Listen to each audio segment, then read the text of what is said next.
Hi there! Today we're going to show you two ways on how to delete or remove an eSIM from the latest iPhone models. Whether you're upgrading your device or simply need to manage your eSIMs, we've got you covered.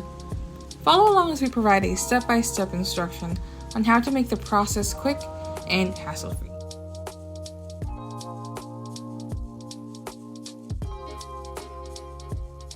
Now, let's go step by step through the first method. Find and tap on the Settings app. Select General.